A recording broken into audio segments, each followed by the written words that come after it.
बिस्मिल्लाहिर्रहमानिर्रहीम। रब्बिश्रह ली सदरी वयस्सिर ली अमरी वहलुल उक़दतम मिन लिसानी यफ़क़हू क़ौली। या मुक़ल्लिबल क़ुलूबि सब्बित क़ल्बी अला दीनिक। अस्सलामु अलैकुम व रहमतुल्लाहि व बरकातुहू my dear students.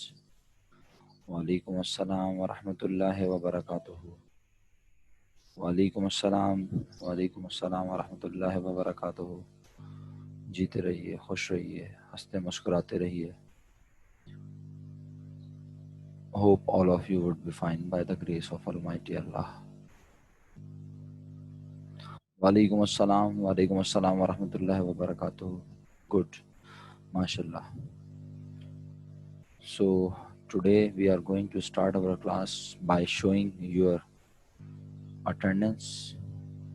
So make sure if you will not mark your attendance properly at the time of attendance, either you are present or not, I am going to treat you absent as discussed before.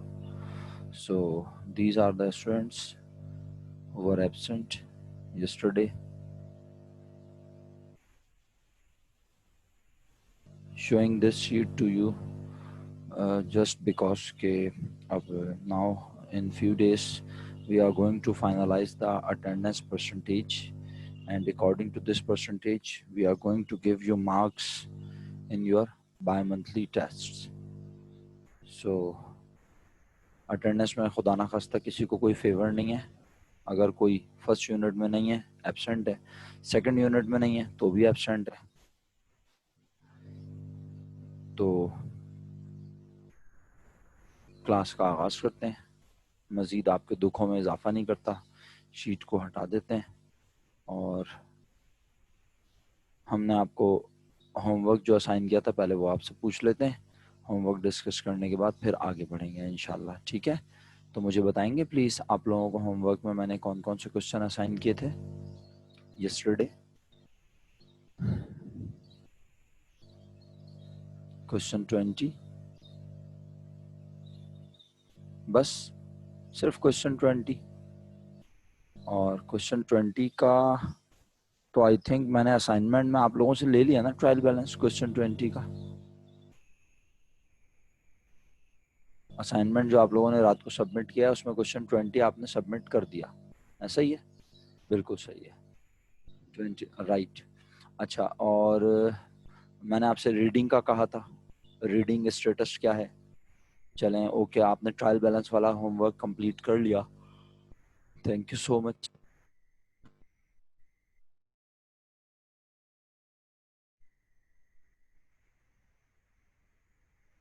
Yes, कुछ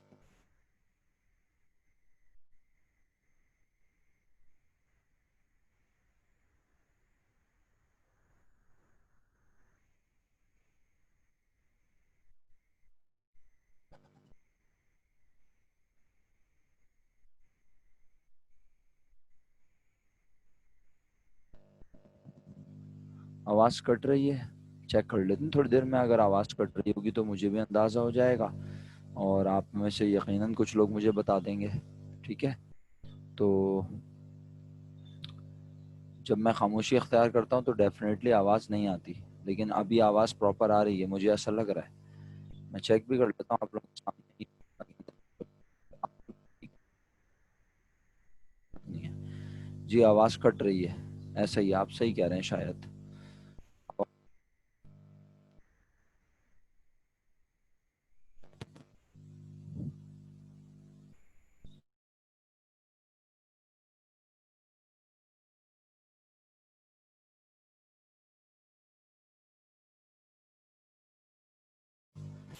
okay जी, अब check करते हैं कि अगर दोबारा आवाज़ आपको लगे कि लैक हो रही है, आवाज़ में लैकिंग आ रही है तो मुझे बताइएगा प्लीज़, ठीक है? मैं दोबारा इसको चेक कर लूँगा। मैं स्लो बोल रहा हूँ भाई, हर वक्त तो नहीं तेज़ तेज़ बात करूँगा ना, कभी इंसान हल्की आवाज़ में भी बात करता है। मैं हल्की आवाज़ में बात कर रहा हूँ इस वक्त। तो अब अगर आप लोगों को कोई बात समझ में नहीं आया तो बता दीजिएगा। आप लोग मेरी क्लास बगैर जो है ना वो हैंड फ्री लगाए भी ले लेते हैं, मैं इतनी ज़ोर ज़ोर से बोलता हूँ आमतौर पे पढ़ाते हुए। क्लास में भी ऐसी बात करता हूँ मैं, जब पढ़ा रहा होता हूँ तो रिदम बन जाता है, तो फिर मैं तेज तेज आवाज में बात कर रहा होता हूँ। ठीक है, चलें, बहरहाल शुक्रिया। तो प्यारे बच्चों, कैश बुक जो है बेसिकली क्या है? कैश बुक का वर्ड हमने इससे पहले कहाँ पढ़ा है, किसी को याद है? मुझे साइंस के स्टूडेंट्स बताएंगे तो बहुत अच्छा होगा, लेकिन वो साइंस के स्टूडेंट जो अपने आप को साइंसी कहते हैं और वो हैं कॉमर्स के अकाउंटिंग बैकग्राउंड वाले, वो ना बताएं प्लीज जी। कैश बुक का वर्ड इससे पहले हमने कहीं पढ़ा है, डिस्कस हुआ है जनाब?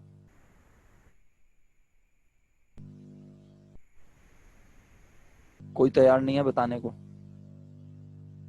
किसी को नहीं पता? अच्छा, पेटी कैश बुक का जिक्र हुआ था। अच्छा, पेटी कैश बुक का जिक्र हुआ लेकिन कैश बुक का जिक्र नहीं हुआ। स्पेशल जर्नल करीम साहब कहते हैं। ये तो आपने डेफिनेशन बतानी शुरू कर दी कैश बुक के बारे में। मैं कह रहा हूँ इससे पहले कैश बुक का जिक्र हुआ है, कहाँ हुआ है? अब देखे ना, यही तो बात है। इतने सारे लोग, क्लास में 37 स्टूडेंट्स मौजूद हैं, राइट, बट याद नहीं आ रहा कहाँ जिक्र हुआ है। क्यों नहीं आ रहा? क्योंकि थ्योरी पढ़ते हुए जान जाती है, हकीकत यह है। सही बता रहा हूँ मैं, चाहे वो थ्योरी कोई भी पढ़ा रहा हो, थ्योरी सर इमरान पढ़ा रहे हो या थ्योरी कोई और टीचर पढ़ा रहा हो, भाई आप थ्योरी, आप, मसला ये है, हमारी कौम का सबसे बड़ा प्रॉब्लम यही है। थ्योरी पढ़ते हुए आपको नींद आती है, आपको प्रैक्टिकल काम करवा लो तो फिर भी आप कर लेते हैं। ऐसे ही थोड़ी अकाउंटिंग, फिर आप जो है वो आप अकाउंटिंग के यूनिट में आप पढ़ लेते हैं या अकाउंटिंग के यूनिट में आप थोड़े से एक्टिव हो जाते हैं। इसीलिए हो जाते हैं ना कि आपको प्रैक्टिकल काम करना होता है तो थोड़ा सा आप अपनी जो है वो इन्वॉल्वमेंट शो कर लेते हैं। लेकिन जहाँ थ्योरेटिकल चीज़ों की बात आ जाए वहाँ आप बिल्कुल गायब हो जाते हैं, पता ही नहीं होता कि आप क्लास में हैं। क्या ख्याल है? यही होता है ना एटीट्यूड आप लोगों का। बहरहाल अब जैसा भी है, जो भी है, मैं तो शिकवे शिकायतें ही करता रहता हूँ आप लोगों से, लेकिन बात यह है कि शिकवे शिकायतें इंसान अपनों से ही करता है। हम तो आप लोगों को अपना ही समझते हैं, क्योंकि जाहिर सी बात है, इतनी एसोसिएशन होती है, इतनी एफर्ट्स होती हैं, आप इतनी मेहनत करते हैं, हम आपके साथ इतनी मेहनत करते हैं, तब जाके अच्छा रिजल्ट प्रोड्यूस होता है। तो काम की बात यह है जनाब अली कि हमने ये कहाँ पढ़ा, अब ये आपको शो करना ज़रूरी है, क्योंकि जब आपने नहीं बता रहे तो अब मैं लाजमी शो करूँगा, उसके बगैर तो गुजारा ही नहीं है। ये हमने पढ़ा SLO 2A में। याद तो होगा नहीं आपको, जर्नलाइजिंग भी पढ़ाया, सही है, फिर एंट्री भी बताया क्या होती है, फिर जर्नल बताया, जर्नल में ये बताया था कि जर्नल दो तरह के होते हैं, सही है, एक जर्नल जर्नल होता है, एक स्पेशल जर्नल होता है, ठीक है जी।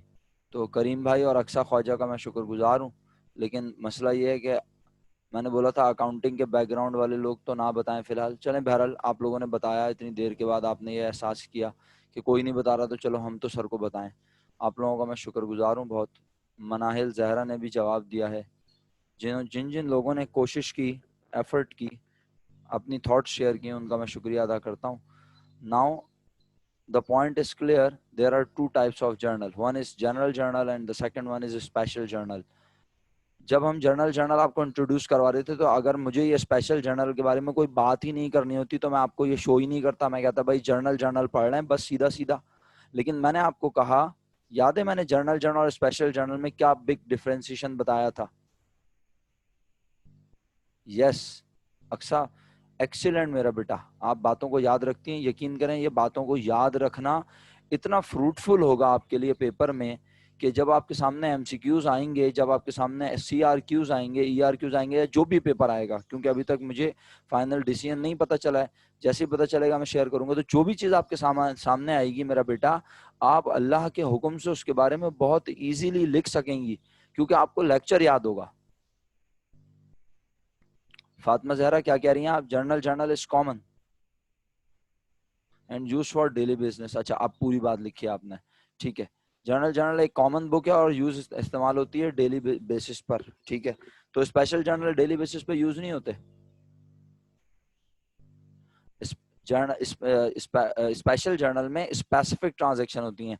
तो ये आखिर ऐसा क्यों होता है, क्यों करते हैं? स्पेशल स्पेशल जर्नल बनाने की जरूरत क्या है? स्पेशल जर्नल में आप ट्रांजैक्शंस को अलग अलग जर्नल्स में बांट देते हैं, तो इससे तो आपका काम बढ़ जाएगा, इतनी सारी किताबें मेंटेन करनी पड़ेंगी। कुछ याद आ रहा है क्यों? स्पेशल जर्नल चंद दिनों में पढ़ना शुरू कर देंगे हम, ये याद रखिएगा। हो सकता है कि कमिंग वीक के थर्ड फोर्थ क्लास में मैं या फोर्थ क्लास में अल्लाह के हुक्म से मैं क्या जो है ना वो स्पेशल जर्नल स्टार्ट भी कर दूं। चलें कोई बात नहीं, आप लोगों को याद नहीं आ रहा, मैं ही याद दिलाता हूँ। लेकिन एक बात याद रखिए, ये जो इस तरह से मैं क्रॉस चेक करता हूँ ना आप लोगों को, इससे मुझे पता चल जाता है कि आप मेरी कितनी बातें याद रख रहे हैं। क्लास में अगर एक दो बच्चे मेरी बातें याद रखेंगे तो डिस्टिंक्शन फिर उन्हीं लोगों की है। फिर आप डिस्टिंक्शन की तरफ जाने की कोशिश ना करें, आपकी बस की बात नहीं है बेटा। जब आप लेक्चर ही याद नहीं रख सकते टीचर का, जब आप टीचर की बात याद नहीं रख सकते, बहरहाल काम की बात सिर्फ यह है, काम की बात सिर्फ यह है इस वक्त कि स्पेशल जर्नल जो है बेसिकली बनाया जाता है जब बिजनेस में नंबर ऑफ ट्रांजैक्शंस बहुत ज्यादा हो रही हों। और ऐसी नंबर ऑफ ट्रांजैक्शन ज्यादा कहाँ होती हैं? लार्ज स्केल बिजनेस में। जहां बिजनेस बहुत बड़े पैमाने पे किया जा रहा होगा तो डेफिनेटली वहां पे ट्रांजैक्शन भी ज्यादा होंगी, और जहां स्मॉल स्केल पर होगा बिजनेस, सही है, वहां बिजनेस की ट्रांजैक्शन कम होंगी। या कभी कभी ऐसा भी होता है कि स्केल बेशक बड़ा हो लेकिन उस बिजनेस की नेचर ऐसी होती है कि वहां ट्रांजैक्शन डेली बेसिस पर नहीं होती। जैसे कि एक इलेक्ट्रॉनिक शॉप खोलने के लिए इन्वेस्टमेंट तो बड़ी चाहिए होती है। जैसे कि भाई आप अपने एक इलेक्ट्रॉनिक आइटम्स की शॉप खोलेंगे तो आपको वहाँ एलईडी, ठीक है, और इसी तरह जनाब आपको फ्रिज और मुख्तलिफ आइटम्स, महंगे महंगे आइटम्स रखने पड़ेंगे। एक लार्ज अमाउंट चाहिए होती है, ऐसा थोड़ी छोटी सी अमाउंट होती है। लेकिन वहाँ जो फ्लो होता है ट्रांजेक्शन का डेली बेसिस पे, आपके ख्याल में क्या 10-10 15-15 फ्रिज बिकेंगे रोजाना आपके? 10-10 15-15 स्प्लिट बेचेंगे आप रोजाना?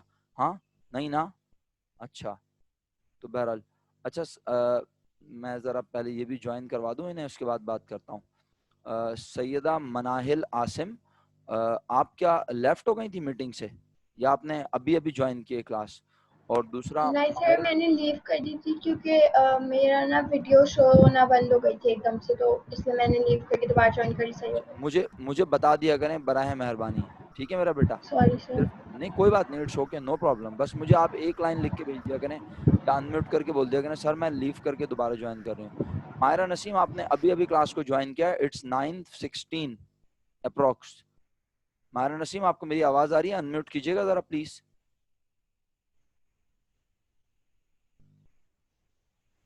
आप लोग मेरा ना इस तरह बहुत टाइम किल करते हैं, यकीन करें। सर। जी मायरा, आपको मेरी आवाज आ रही है? जी सर, मैं अभी अभी ज्वाइन नहीं किया। आपने अभी अभी ज्वाइन?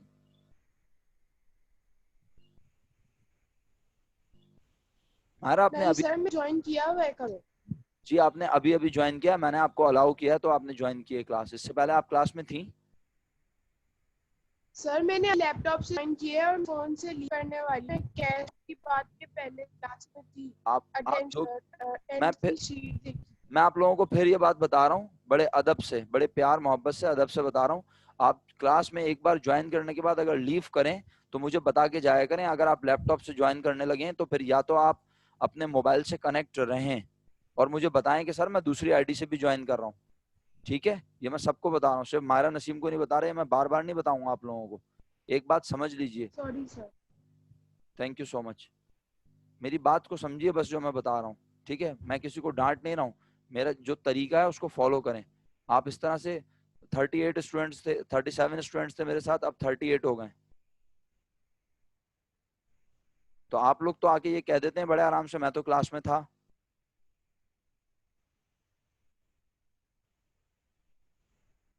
फिर बाद में जब आपकी अटेंडेंस नहीं होती तो आपको गम होता है। मायरा, कल आप थी क्लास में?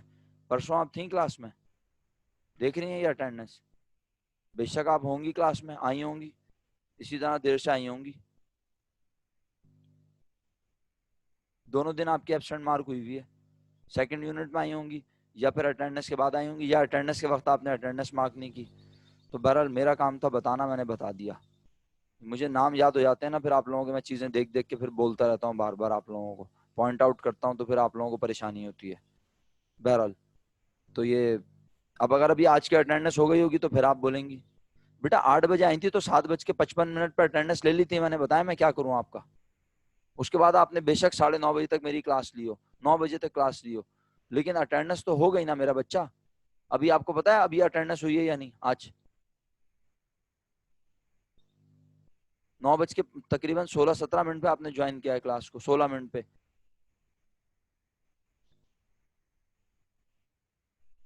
बहरहाल फिर आप लोग मुझसे शिकवे शिकायत नहीं है, क्या करें फिर, ठीक है ना। शिकवा शिकायत तब होता है जब आप अपनी जगह वैलिड हो। आप वैलिड होते नहीं है, अपने एंड पर आप लोग लैकिंग करते हैं और फिर मुझे ब्लेम करते हैं कि सर आपने अटेंडेंस मार्क नहीं की। मैं बार बार बड़े अदब प्यार से कह चुका हूँ कि मेरे लिए पूरी क्लास फेवरेट है। मेरे लिए तमाम बच्चे एक जैसा मुकाम रखते हैं। मेरे लिए कोई किसी किस्म का कोई फेवरेट नहीं है, कोई जहीन नहीं है, कोई डफर नहीं है। मेरे लिए सारे बच्चे एक जैसे हैं। मैं सबको एक जैसे मेहनत से पढ़ाता हूँ। मैंने कभी किसी को एक्स्ट्रा फेवर ना किया और ना मैं करूंगा। लेकिन हाँ, कोई मेरे से पूछने आएगा, मुझसे 10 बार पूछेगा, मैं उसको 10 बार बताऊंगा। मेरा काम है ये, मेरी ड्यूटी है ये। लेकिन आप अपने एंड पे लैकिंग करेंगे इस तरह तो फिर बहुत हो जाएगा। देखे ना, आज भी कौन नहीं है क्लास में? हफ्सा ने ज्वाइन की क्लास? हफ्सा हफ्सा नहीं है ना क्लास में। एटीट्यूड देखें आप लोगों का। क्या करूं मैं?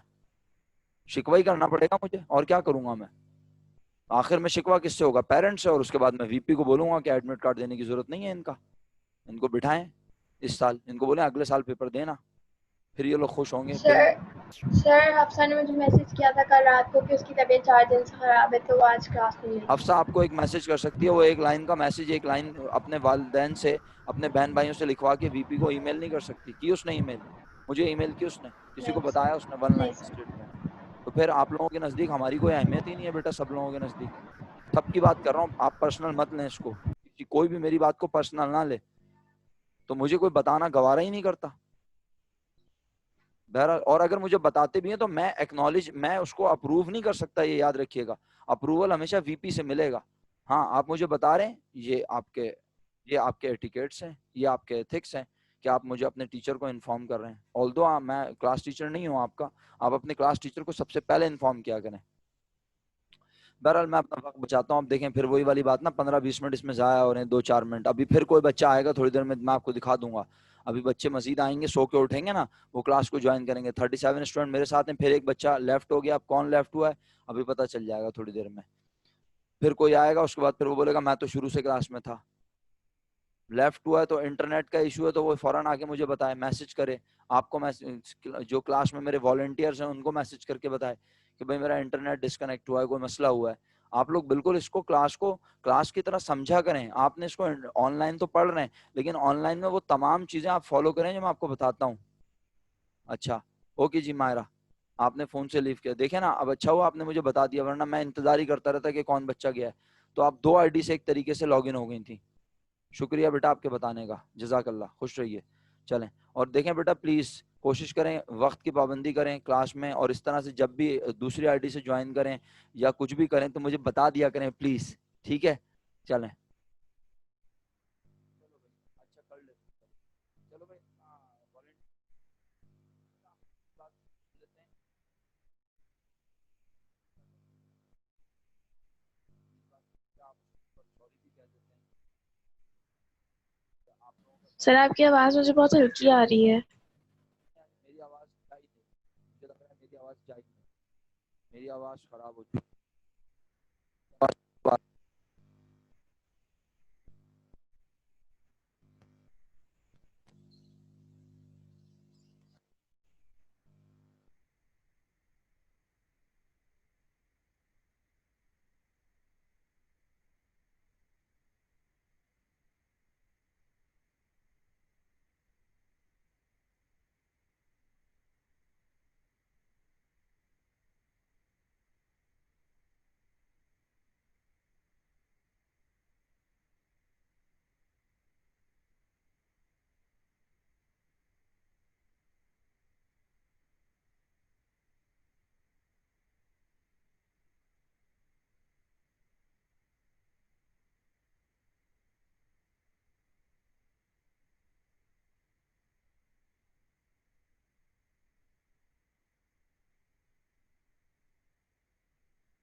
प्यारे बच्चों, अब आवाज़ आ गई आप लोगों को?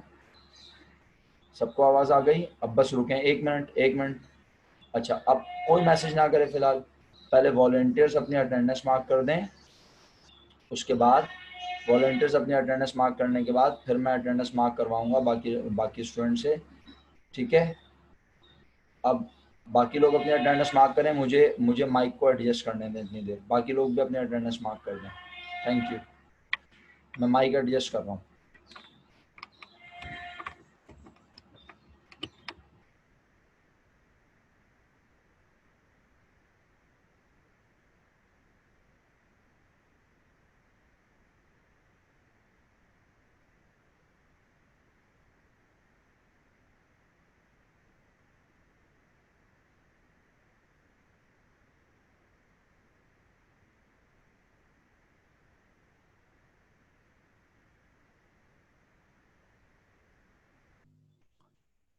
जी प्यारे बच्चों, आप ज़रा चेक कर लीजिए अटेंडेंस अगर हो गई है, सब लोगों ने अटेंडेंस मार्क कर दी है तो मेरी आवाज़ भी अल्हम्दुलिल्लाह क्लियर है और अटेंडेंस मार्क हो गई तो बस ठीक है। अब आप लोग, अब मैं अपनी बात को कंटिन्यू कर लेता हूँ, थोड़ा सा तेज़ जाऊँगा क्योंकि देखें हमारा ये जो ना, ये इस तरह की बातें करने से ना 15-15 20-20 मिनट जो मेरे ज़ाया होते हैं, इसका कोई इलाज नहीं है।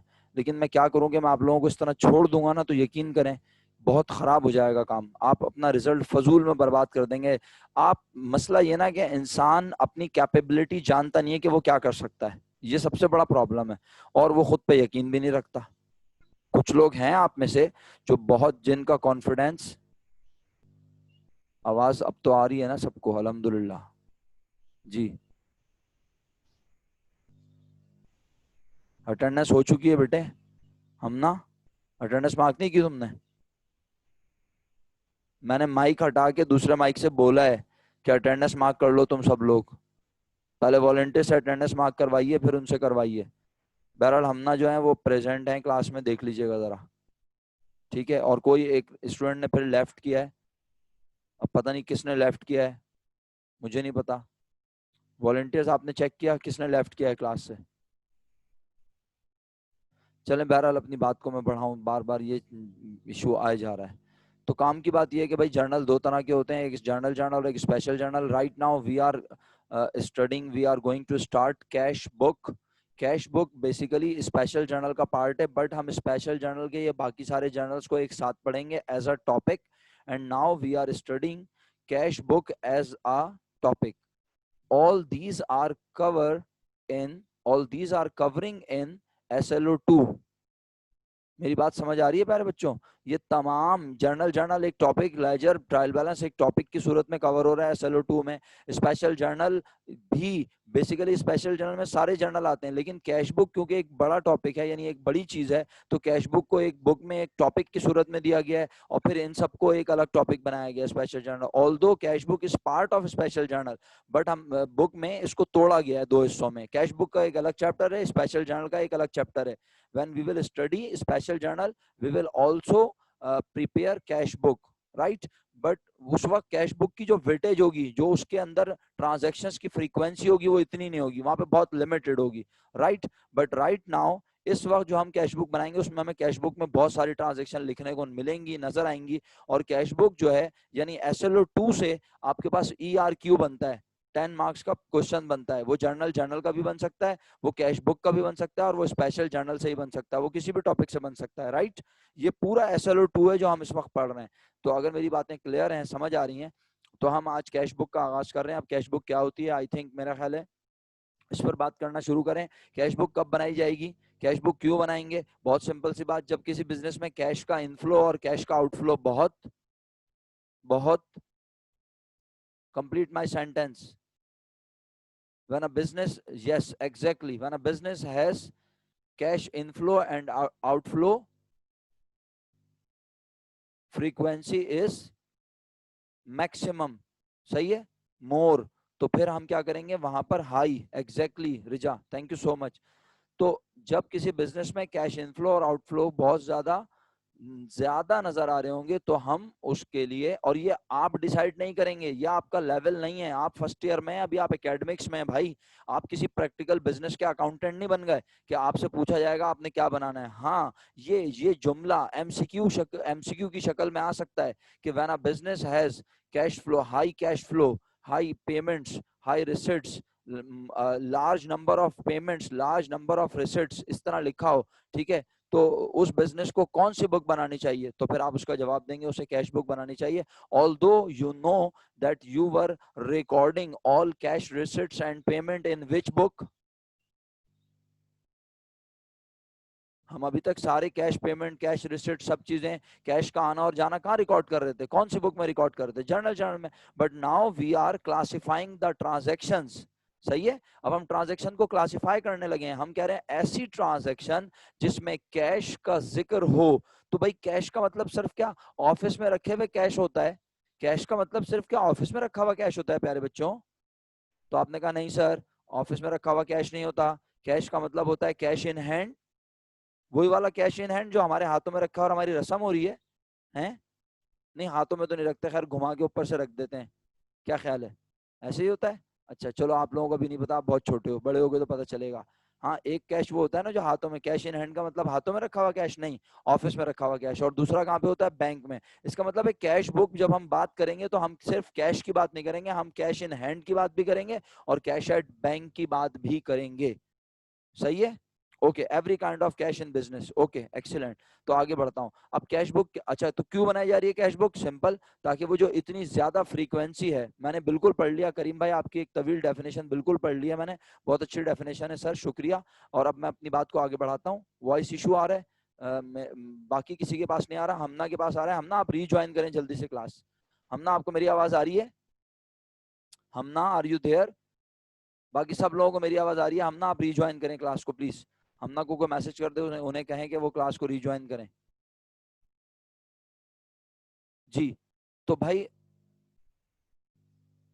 मैं अर्ज ये कर रहा हूँ कि कैश बुक जो बनाई जाएगी उसमें क्या होगा, तमाम, अब देखें मैं यहाँ पे डेफिनेशन वर्ड टू वर्ड नहीं पढ़ूंगा माजरत के साथ, ये मेरा काम नहीं है। आप माशाल्लाह, और आप खुदा ना खास्ता आपकी रीडिंग और अंडरस्टैंडिंग पावर भी ऐसी नहीं है कि मैं बोलूँ कि आपको इंग्लिश समझ नहीं आती, आपको पढ़ना समझ नहीं आता, आप बहुत अच्छे से पढ़ सकते हैं माशाल्लाह। बुक की रीडिंग की आप लोगों को बहुत अच्छे से आदत है माशाल्लाह। तो क्या है ये? एक ऐसी बुक जो कि बनाई जाती है ऑर्गेनाइजेशन में cash receipt and cash payments के लिए in a chronological order, means date wise, right? In other words, cash book is a subdivision of the book of original entry. याद रहे, बुक ऑफ ओरिजिनल एंट्री किसे पढ़ा था हमने? Book of original entry किसे कहते हैं? याद है आपको? Book of original entry, book of prime entry याद है आपको? Book of prime entry, book of original entry. और लेजर को बुक ऑफ फाइनल एंट्री बोला था हमने, याद है?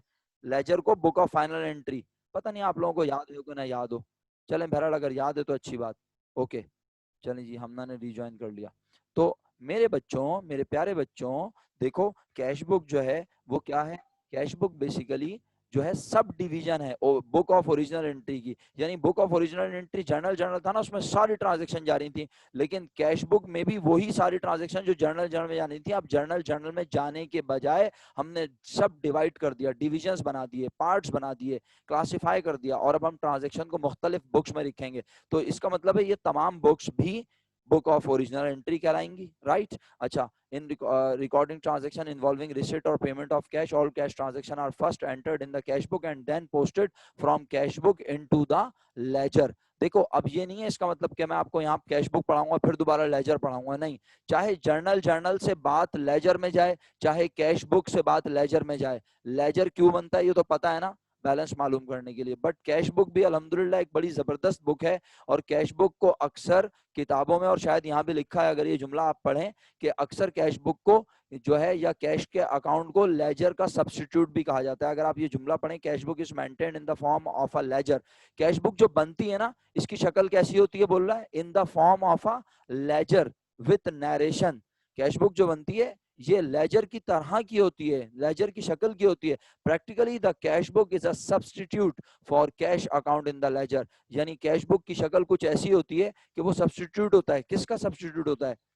कैश के अकाउंट का। लेजर याद है? लेजर कैश का अकाउंट याद है कैसे बनता था? लेफ्ट साइड पे आप लिखते थे रिसिट यानी डेबिट, और राइट साइड पे आप लिखते थे पेमेंट्स, क्रेडिट। याद आया? तो कैश बुक भी बिल्कुल उसी तरह की चीज है। तो अक्सर कैश बुक को सब्स्टिट्यूट कहा जाता है कैश अकाउंट का लेजर में। यानी अक्सर ये भी कहा जाता है cash book is just like a ledger, cash book is just like a ledger. लेकिन असल में कैश बुक लेजर नहीं है, कैश बुक तो सब डिवीजन है बुक ऑफ ओरिजिनल एंट्री की। ओके, इसके बाद फीचर्स ऑफ कैश बुक, इसमें आपने अगर पढ़ा नहीं पढ़ा तो आप इसको पढ़ लीजिएगा, कुछ पूछना चाहे पूछ लीजिएगा। फिलहाल मैंने इसको शो कर दिया। विद नरेशन से मुराद ये है बेटा कि वहां अकाउंट का नाम शो करेंगे। लेजर में भी अकाउंट का नाम शो करना मैंने आपको सिखाया है, ठीक है, वो मैंने सिखाया है। अब मजे की बात है, अगर मैं आपको ये बोलूं कि लेजर्स में आप अकाउंट का नाम अगर ना लिखें, सिर्फ अमाउंट लिख दें साइडों पर प्रॉपर, तो वैसे भी लेजर बनता है। लेकिन मैंने आपको प्रॉपर लेजर इन फ्यूचर भी आप पढ़ेंगे इंशाल्लाह, तो आपको परेशानी ना हो। मैंने आपको बताया कि लेजर में हमेशा आप अकाउंट का नाम लिखें कि कोई अकाउंट डेबिट हुआ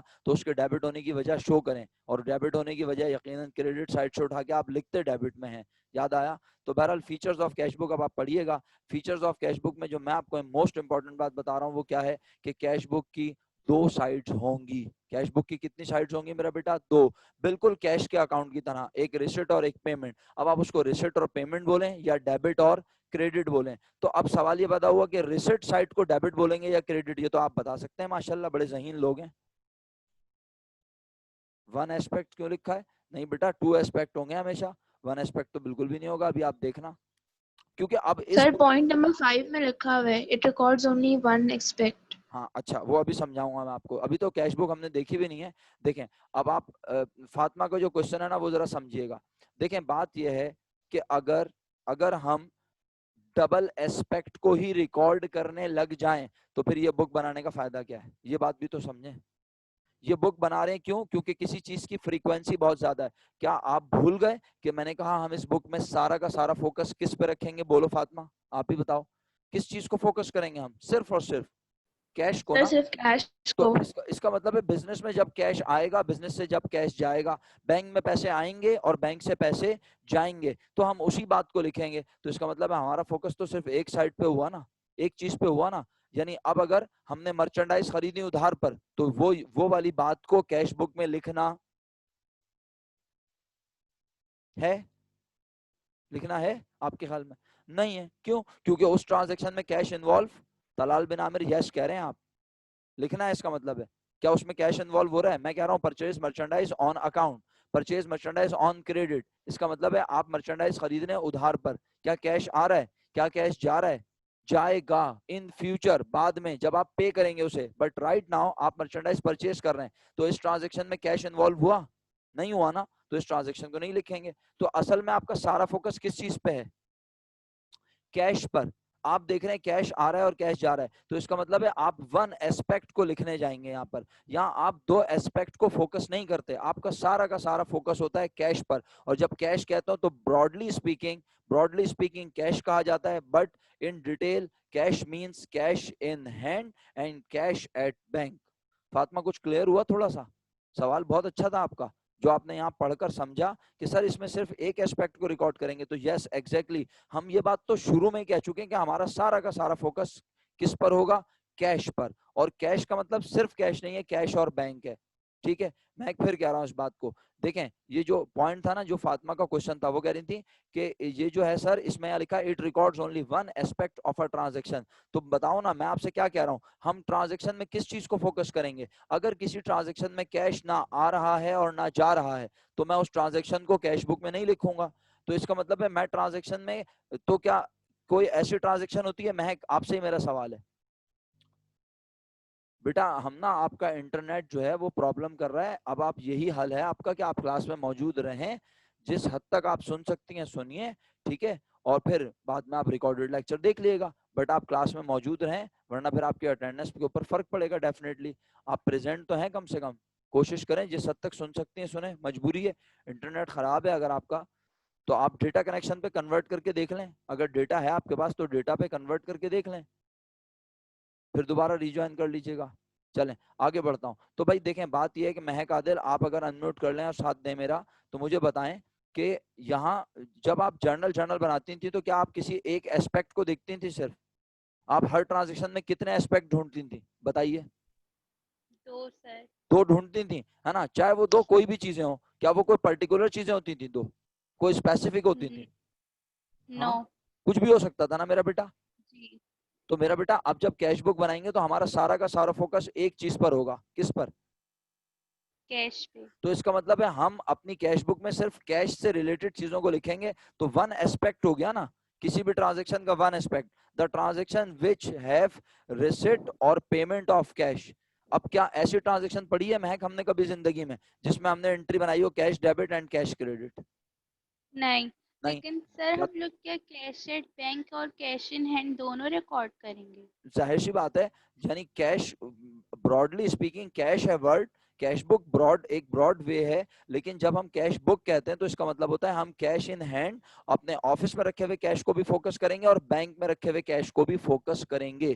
ठीक है, क्लियर है ये बात? ओके। तो अब इसका ये मतलब ना ले लेना कि सर ये तो दो एस्पेक्ट हो गए, नहीं, चीज एक ही है, कैश को फोकस किया जा रहा है, आइदर वो कैश इन हैंड हो आइदर वो कैश एट बैंक हो। यानी अब अगर तुमने परचेज किए मर्चेंडाइज तो परचेजेस रिकॉर्ड नहीं करना सिखा रहे हैं हम आपको कैश के इफेक्ट को रिकॉर्ड करना सिखा रहे हैं। आपने सैलरीज पे की है एम्प्लॉइज को तो हम आपको ये सिखा रहे हैं कि सैलरीज पे करने से कैश के ऊपर क्या इफेक्ट होगा। तो कैश असल चीज है जिसके इंक्रीज और डिक्रीज को कैश बुक रिकॉर्ड करती है, बाकी अकाउंट्स इंक्रीज हो रहे हैं डिक्रीज हमें उससे कोई कंसर्न नहीं है। नहीं है। एक्सीलेंट, आई थिंक आपको भी क्लियर हो गया, फातिमा को भी और अच्छा क्लियर हो गया होगा जी। और बाकी लोगों को भी समझ आ गया। Thank you so much my dear.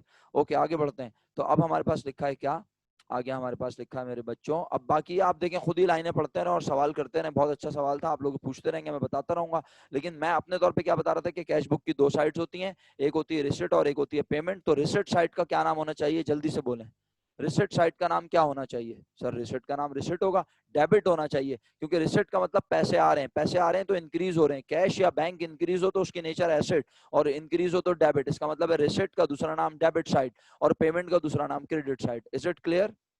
अच्छा, अब इसके बाद टाइप्स ऑफ कैश बुक पर आते हैं। Sir types of cash book क्या मतलब हुआ? कैश बुक जो है वो कितने तरह की बनती है? तो देखें हमारे पास यहाँ कैश बुक चार तरह की लिखी हुई है, याद रखिएगा, चार तरह की कैश बुक है, जिसमें जो मेन जिसमें सिर्फ कैश इन हैंड और कैश एंड बैंक को जो फोकस करेंगे वो तीन होंगी।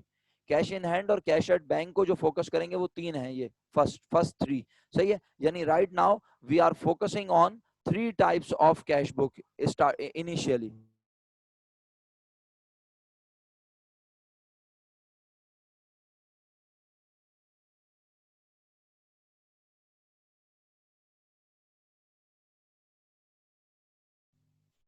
जी मेरे बच्चों, मैं आपसे कह रहा हूँ, मैं आपसे अर्ज कर रहा हूँ, चेक तो क्या करो, मेरा माइक म्यूट था मेरा बेटा, माइक म्यूट होगा तो इसका मतलब आवाज कैसे आएगी? मैं आपसे कह रहा हूँ कि initially we are going to focus on first three types of cash book. ठीक है, और पैटी कैश बुक को हम फिर दोबारा एक छोटे से टॉपिक की शक्ल में कैश बुक के साथ ही पढ़ लेंगे, बट बिल्कुल भी बात नहीं कर रहे हैं हम पैटी कैश बुक की। पैटी कैश बुक में बिल्कुल डिफरेंट बात होगी। ठीक है, तो अभी हमें सारा का सारा फोकस किस पे, हमारा सारा का सारा फोकस कैश बुक ब्रॉड। अब फिर वही वाली बात, ब्रॉड बार बार ब्रॉड अंदाज में बात करते हैं ना, तो जब कैश बुक कहते हैं तो कैश बुक का मतलब होता है चाहे वो सिंगल कॉलम कैश बुक हो, आइदर वो टू कॉलम कैश बुक हो, थ्री कॉलम कैश बुक हो या पैटी कैश बुक हो, all these are called cash book. But right now I am talking about single, two and three column cash book. ठीक है, और ये तीनों cash book में क्या फर्क है, तीनों कैश बुक में किसको फोकस करेंगे? तो मेरे जुमले गौर से सुनेंगे, मैं आपको यकीन दिला के कहता हूं कि आप फर्स्ट अटेम्प्ट में मेरी बात सुन के समझ जाएंगे अल्लाह के हुक्म से। और अगर नहीं सुनेंगे तो कोई बात नहीं, आगे मैं आपको काम दिखाऊंगा सॉल्व, वहां अल्लाह के हुक्म से आपको समझ आ जाएगा। The cash book which record only cash receipt and cash payment, the cash book which records only cash in hand receipt and cash in hand payments। और आसान लफ्जों में कहने की कोशिश करता हूं, वो कैश